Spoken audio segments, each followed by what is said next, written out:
Hi there, it's Vince Mohr, your home loan specialist on the Central Coast, Central Valley, and beyond. And today in this video, I wanted to share or discuss the idea of the 4 C's or the 4 components to every home loan, why they're important and what you need to know. Keep in mind, if you're paying cash for the home or the property, these are not really applicable to you. But I'll start off by saying that there's some good news and that there's some bad news. First, the good news is that there truly is only 4 components or areas that the underwriters look at on every home loan, determining whether if they'll make the loan. But the bad news is that since the mortgage meltdown, these 4 components or 4 areas are scrutinized. They're looked at extremely closely, and the guidelines in each area is tightened up considerably. So the first C or component is for collateral, and that's the property itself. And there's 4 things that could be 4 things that the underwriter looks at. First and always would be an appraisal. So an appraisal management company will hire an independent appraiser on the lender's behalf. Since the Dodd-Frank bill was passed, appraisers no longer work directly for lenders, for mortgage companies.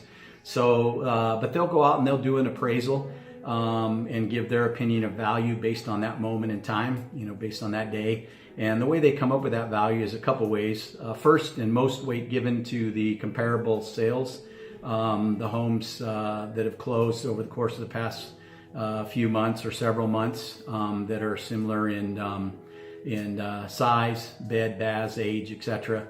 And then the next way that they come up with value, not as much emphasis given on the cost approach. Should something happen to the house, to the home, how much would it cost to rebuild? And then the next thing they look at and always look at is the preliminary title report. So independent title company is hired, and then they'll do a preliminary title report just to ensure that the seller can give or grant the buyer or borrower clear title. So the last thing that the buyer or the lender want to have happen is down the road find out or discover that there's an easement on the property. Maybe a right of way for PG&E or the gas company or an oil company, or even one of the adjoining properties, just that they can kind of go on the property, go to and fro. And then also just that there's no other people that are on title, clouding the title. Maybe the sellers or the previous owners, distant relative. Last thing you want is mom and pop kiddo coming and claiming their stake in the home, in the property, wanting to come and move in with you or encumber the property with a loan. So a preliminary title report ensures those kinds of things can't happen. Then the next report that the lender may or may not see would be the termite report done by an independent termite company, and they'll just go out and ensure that there's no bugs or pests eating away at the home, eating away the collateral. And then the next report that the underwriter may or may not see would be the home inspection report. Home inspector will go out and just ensure the integrity of the property, make sure the walls aren't getting ready to or the foundation get ready to crumble, or that the roof's leaking, or make sure that all the components of the home are in proper working order. That the appliances are working, garbage disposal, that water heaters working properly, and the heating and air conditioning if the home has it. So the way that to get around having those reports given to the lender would be having your real estate agent just in the real estate purchase contract write it up that you're purchasing the home as is. So as long as the appraiser doesn't call out any health and or safety issues, you're good to go. But I think it's best practice to still have those reports done, just so you know what you're dealing with as far as the property. The next C is or component is for capacity. Are you able to qualify for the loan that you're looking to take out secured against the property?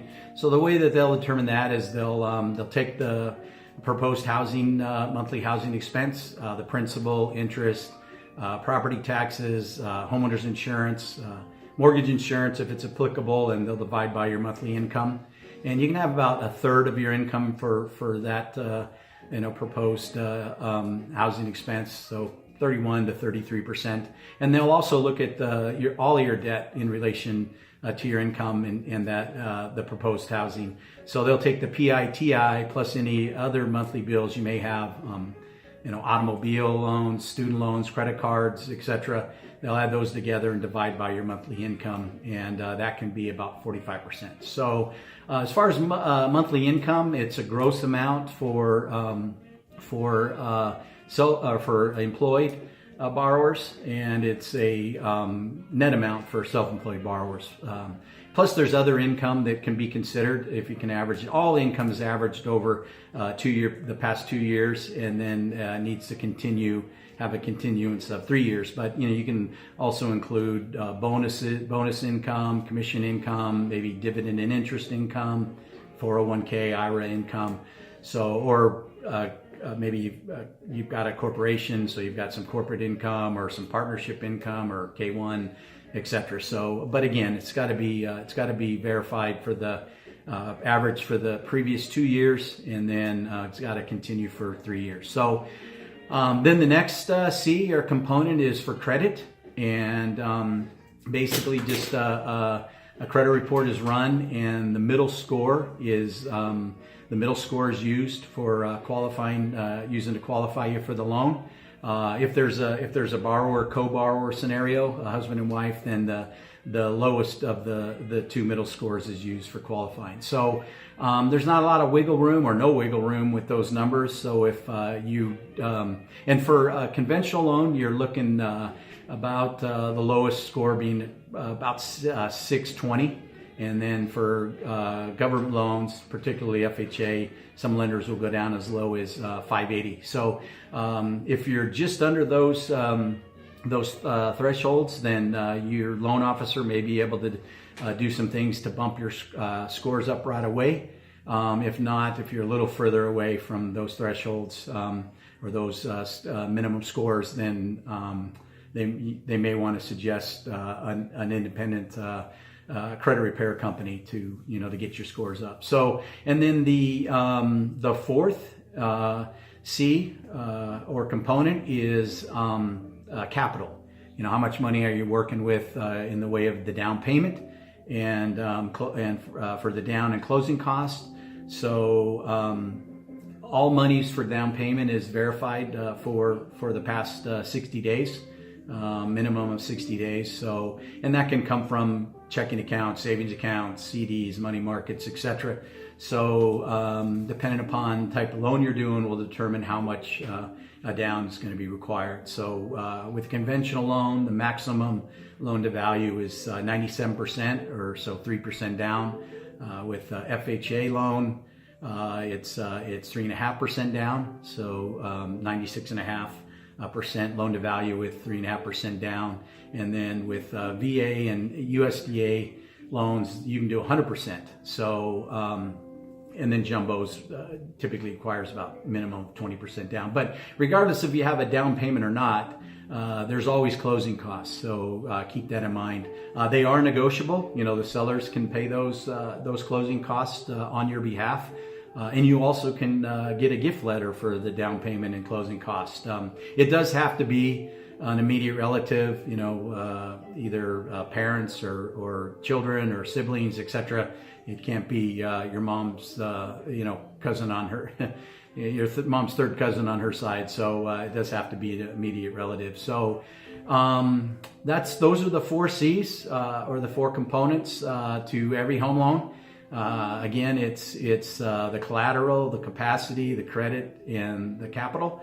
So if I can answer any questions on any of those areas, please don't hesitate to get in touch. Or if I could assist you or someone with a home loan, please give me a call and or get in touch. And I wish you all the best. Thank you.